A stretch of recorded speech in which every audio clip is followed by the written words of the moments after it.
Andrew, your mic, is it working? You got to unmute bottom left corner. Can you hear me? We can, yeah. How are you? Yeah, I'm good, friend. I'm in the middle of a poker game, but since this is the battle for humanity against the Satanists and the Matrix, with its constant deception of the populace, I thought I would jump in and say hello to everybody.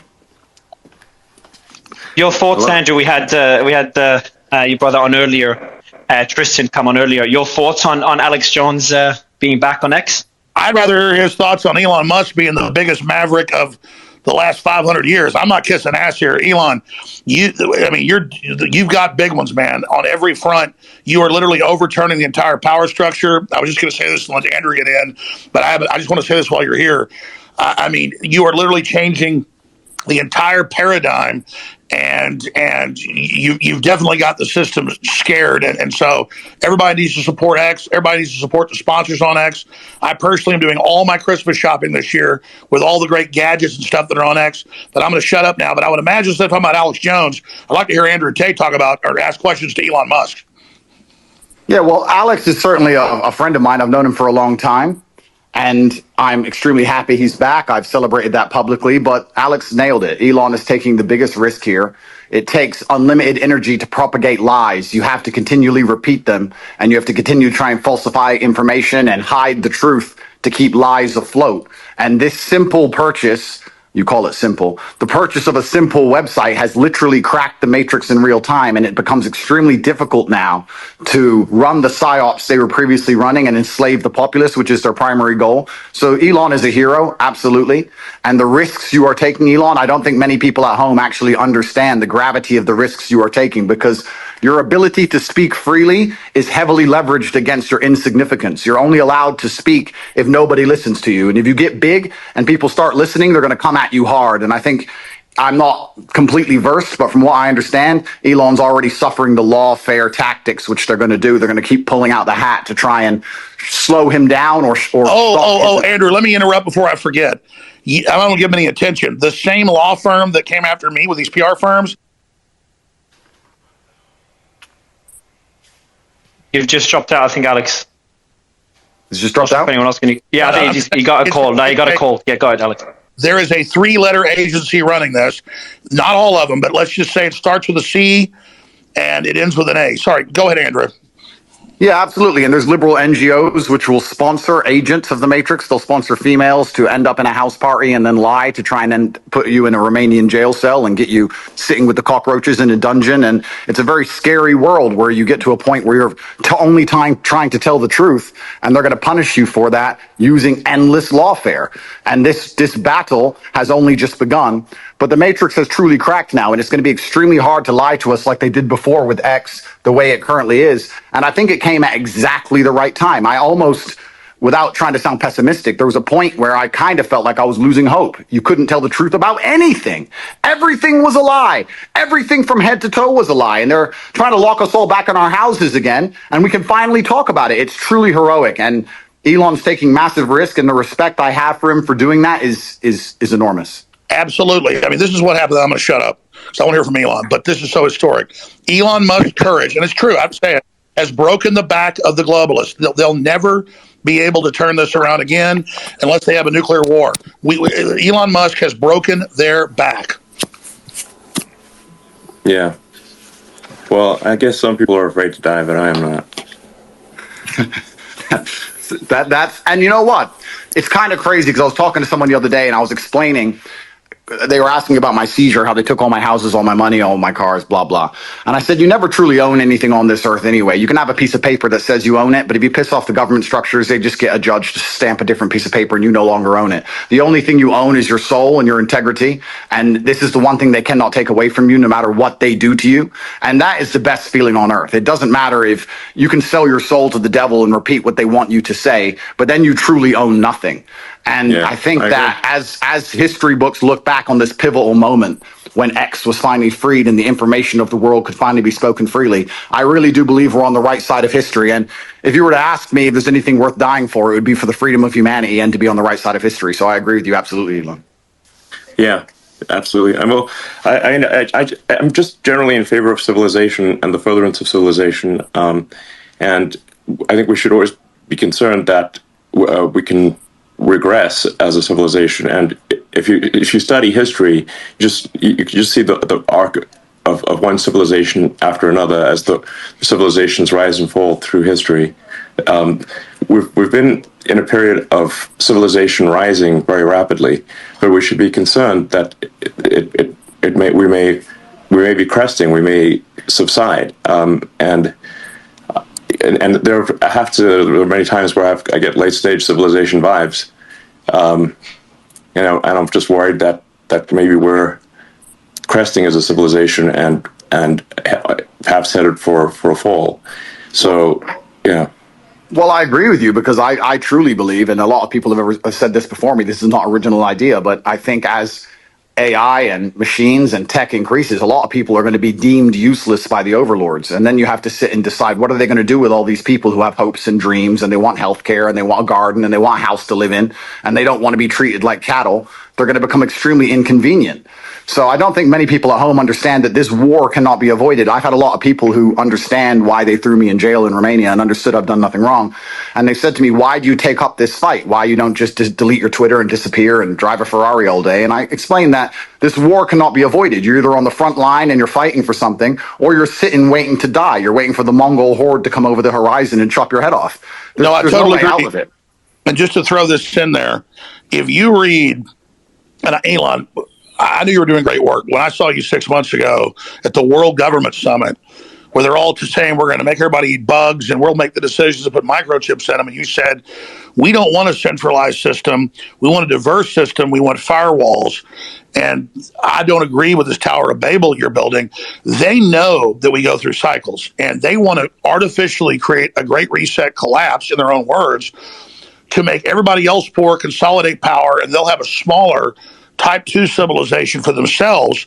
And I think you're trying to build a type 2 civilization, or even a type 1 civilization, I should say, for all of us.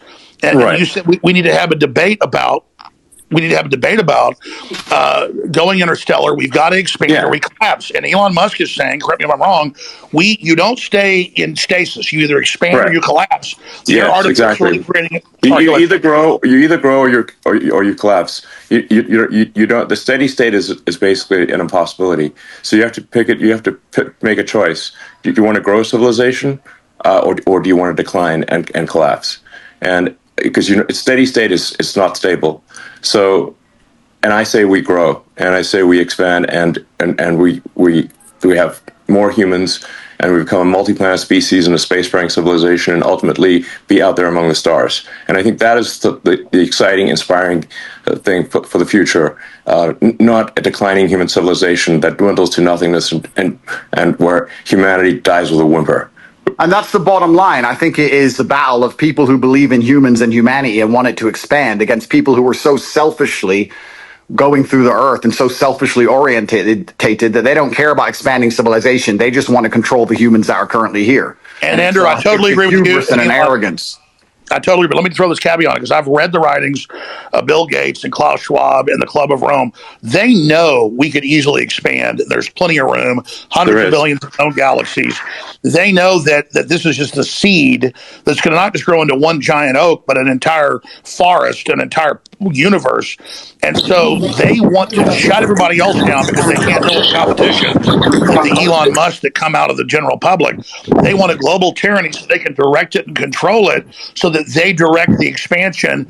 And we can't let that happen, because they literally talk about in Agenda 21, the official UN plan, a 90% world population reduction. So we need to go with the Elon Musk plan. And that's why I tell people that get upset, they go, Elon Musk is involved in every advancing technology. The globalists are pushing that too. Well, technology is like a gun. It's whose hand it's in. And so we need the gun in the people's hands, the gun of expansion, instead of in the globalist hands. And so just because Elon Musk is on the cutting edge of every technology, don't fear the technology like some troglodyte. Fear us not being in control of it. And Elon is saying we need it to be an expansionary human explosion of competition and freedom, not some new dark age with a tiny breakaway civilization that's only working for itself. Sorry, I'm ranting. No, but you're completely right. Because if Elon doesn't push these boundaries, they will push these boundaries. And once they have the sole control and the monopoly over such technologies, it's over for all of us. And I don't think most people understand. It simply is the humanistic view against the death cult view. And there's people in the world who have Yes. they have no interest in growing humanity, no interest in advancing the species as a whole. Their interest is in power and control. And all they want to do is have absolute power over the people that currently exist and their children. And you can talk about all the perverse reasons they want to do those exact things, but it's truly scary. And all the people at home who don't really understand the gravity of this fight, they seem to think it's right wing, left wing, ha ha ha. Yes, exactly. They're thinking about it the wrong way. It's sorry, I just got a little X here.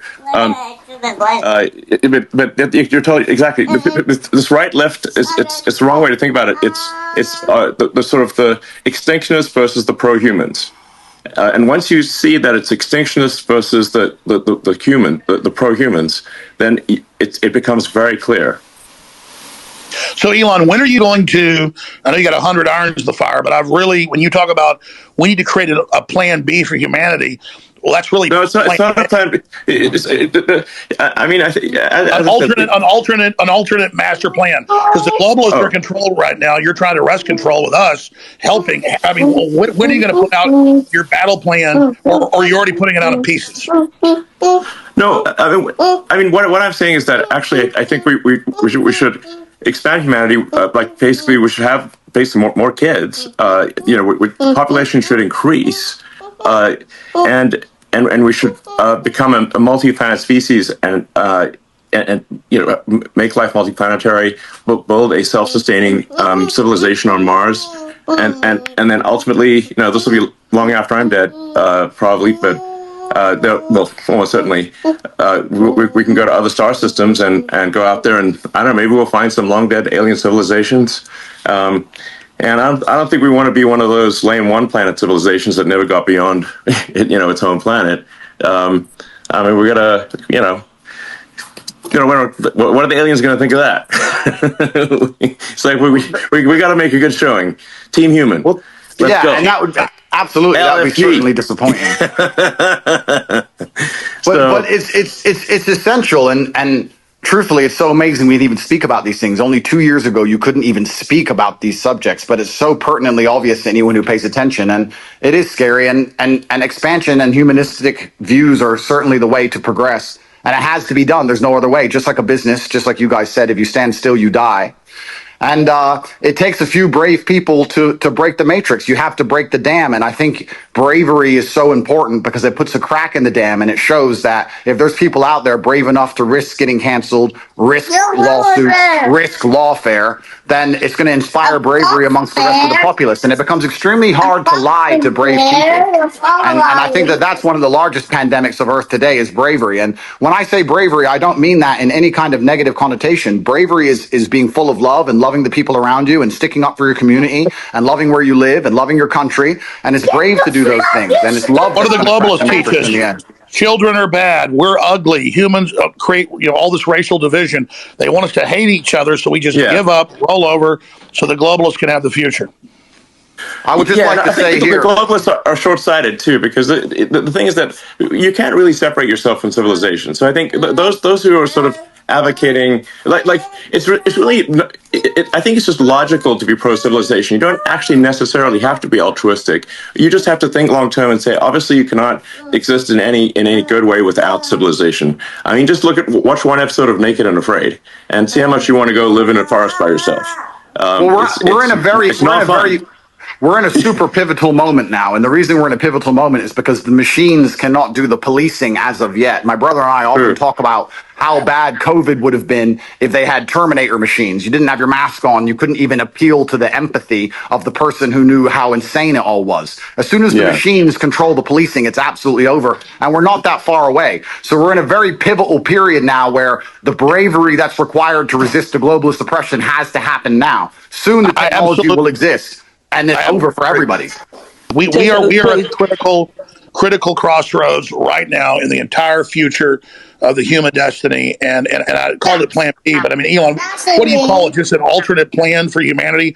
Because we could have a debate because the BlackRocks and the globalists are right now in control, if they were 100% control, you and others have felt rested to maybe they're in 80% control.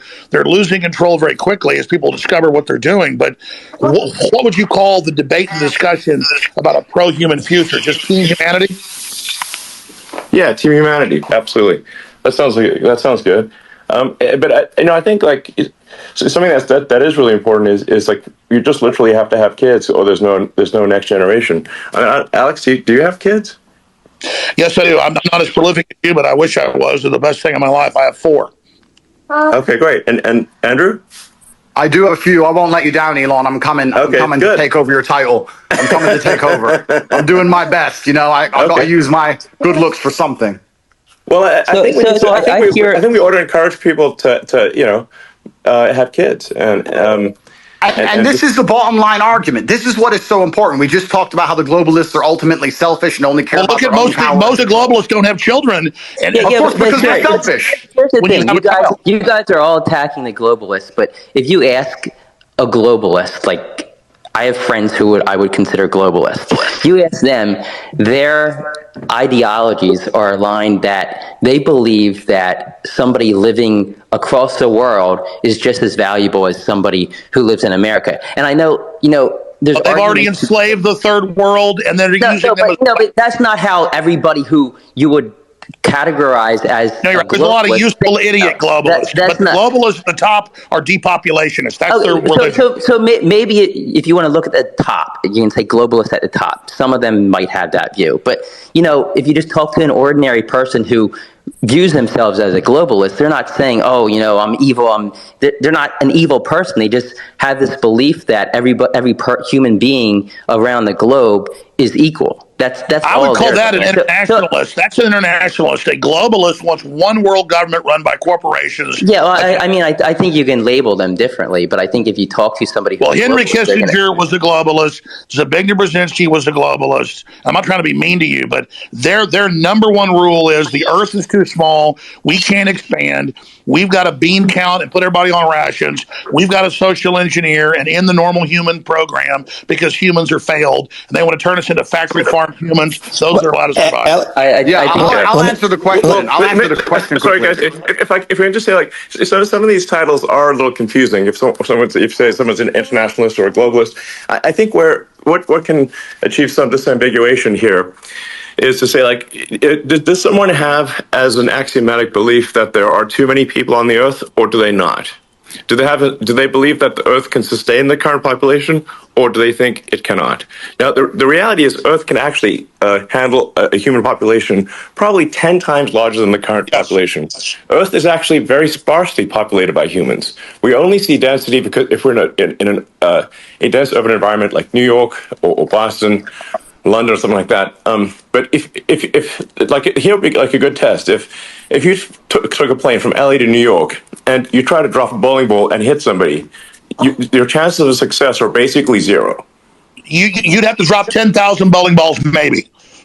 Yes. You just and I'll tell you sort of something that may scare people a little bit is that there are thousands of objects falling onto Earth from space all the time. But how often do you hear about someone actually getting hit by falling by meteorites? Absolutely. There's one known case of a woman at her house getting hit by one. Elon, yeah. I want to just respond to Ed actually for a second because again, when it comes, I think it's good to get a good counter view here.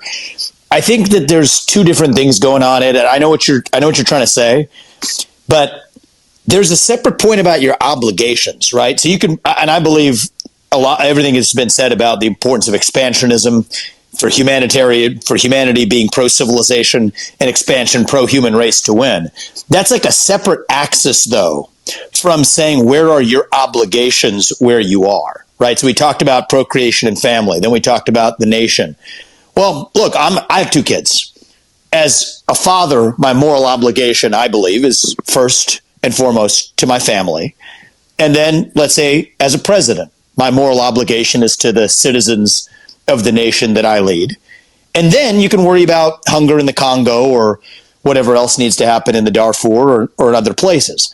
And so I don't think that you're saying necessarily that life... Charity begins at home. Exactly. And that's not saying that life abroad is any less valuable inherently. And so when you say like the globalist view is that all it's saying is that all life is equal wherever it is on Earth, it's not like I think the view, an alternative view is countering that. There's also just a separate place in terms of where you're situated. Where's your obligation, right? As a father, it's to your family. As a president, it's to your country. And just because you believe that's the hierarchy of your obligations means somebody else is the leader of one of those other countries.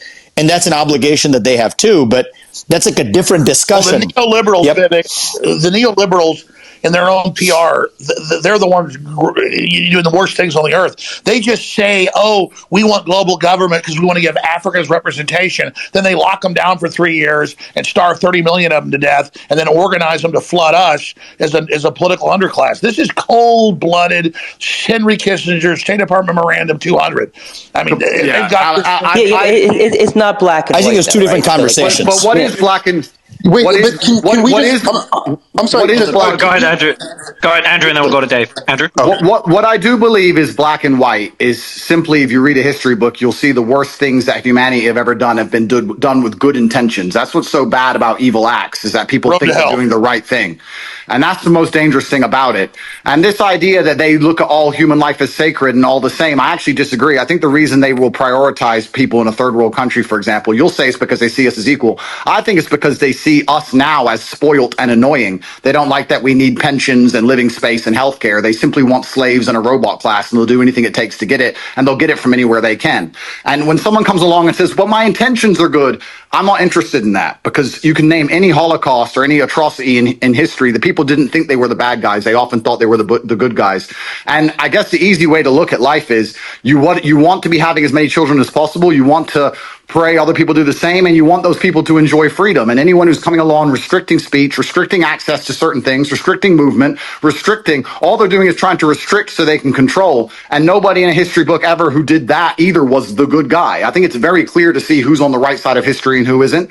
And I advocate freedom for everybody. If I disagreed with absolutely everything Alex said, I'd still be glad he's back on X. And these people can't even handle a different opinion. Do you think they're going to allow the people who have a different opinion to them to share water or share food or share anything else once they have? And the reason they don't want another opinion is they want to misrepresent what Elon Musk or Andrew Tate or Vivek Ramaswamy or any of, I'm telling you, they want us silenced so they can lie about what we said. Yeah. I agree with you. Hold on. We'll go, Jackson, I'm going to go to you right after Dave. I'm just saying, I agree that with you there. I think that a lot of the media and a lot of these platforms do want to silence voices because they want their voice to be heard louder. So yeah, I definitely hear you there. I definitely don't. I definitely, as when it comes to globalists, I think, it's not black and white. You're not either a globalist or you're not. I think people fall in between, and there's different reasons for why people might feel one way about one, you could say globalist idea and another. So I don't like painting people like, with a black and white pen, because I feel that everybody falls somewhere in the middle. All I know is this. There are people that want a corporate world government whose aim is depopulation and not giving the general public access to technology by lying about resources and literally saying carbon dioxide that plants breathe is evil, and then telling us the world's going to end in 2030 and the ice caps are all going to melt, and none of that's true. So our children basically give up on the future and decide not to have children. That's all I'm saying. And Elon Musk is promoting an optimistic, pro-human future that the science and evidence shows is real and that we need. Gentlemen, I have to go. Yeah, I just want to be sort of exactly. I want to be very clear about my position. I'm super pro-human, and I mean all humans. Humans in America, humans in somebody's Africa, got their thing Asia, open, and everywhere else. Their phone open in the bathroom. Yeah, that's Vivek. Vivek, that's your phone, Vivek. I'm not able to mute you. Vivek. Perfect. Go ahead, Elon. Sorry about that. So, well, I hope you feel better. I feel great. Thank you. Sorry about that, guys. I'm super pro-human, like for Team Humanity here, and I just think we want to make sure that people have a positive view of the future, and I think I encounter a lot of people who have actually very pessimistic conclusions about the future, and if you try to unpack that and say, where does that pessimism come from, and I think like these are like good people. Like they have good intentions. I think they think about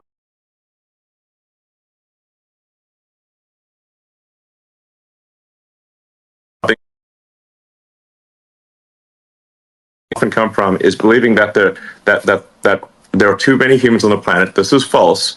Earth can easily sustain far more than the current population, but they've been told this thing and they've believed it, and it is false. I'm going to sign out. I'm very pro environment. Obviously, Bye, Andrew. I might have done more. I've certainly I might have done more for sustainable energy than maybe any single human. So I would consider myself an environmentalist, but I also believe in physics and reality and not sort of being alarmist about things. Something you said was really smart, and because I've seen the equations. I'm not a mathematician or rocket scientist like you, but we need the fossil fuels to get to the new technologies and transfer over. You can't cut them all off and then not have it. They're blowing up the bridge that gets them there. Gentlemen, what I would like to say, my final point, I would like to say, I often get asked by people who follow me, they say, who do you think who controls the world? Who do you think the Matrix is? And I use the Matrix as a very simple way to explain that they purport a false version of reality that everyone buys into to keep your mind occupied so they can extract your body heat from you for the soulless machines, which are essentially the globalists we're talking about. And I try and say that I still believe that we run the world. There's a lot more of us than them. We still control the world. It's just down to what we will accept and what will allow them to do to us. And that's why bravery is so essential and so important. And I know I can come across as brash with my message. But you're not. When I'm telling 16-year-olds, when I'm telling 16-year-olds to go and get rich and buy a fast car and train hard and go to the gym, etc., because these young men are far less likely to blindly comply. And it's extremely important that they don't psyop the next generation of young masculine youth. And that's why the system was scared of you, Andrew, because you were doing extreme version of it to shock them out of it, to show them how to have a destiny, how to have desire, how to want to be into the future. And then that's the same thing in a different way. You're right. We still control the world, and it's down to what we will accept, and it's going to take bravery and love. You need to love the people around you and love the human race and love the place you're from. And I just want to wrap up by saying that I would never kill myself. And if they put me back in that dungeon to starve, I hope you will all do your very best to get me out, because I'm in a very... We will, Andrew. Love you. Can I just throw something out? Because I'm going to talk to Elon Musk here and everybody else. And this is surreal. Andrew Tate and Vivek Ramaswamy. This is crazy. John... I've got a friend I want to get on. We also have Mark Dice, who's really stood up for free speech. He's on the line if he can get a question. I'm going to leave Alex, but I just want to say welcome on Twitter, and I think there will be more truth than not, all else equal. So hail to the truth. Thank you, gentlemen. Take it easy, guys. Bye-bye. Thank you, Vivek. Bye. Thanks, Andrew. Thanks, Vivek. I have one quick question. All right, Jack. So I guess the premise as to why Alex was banned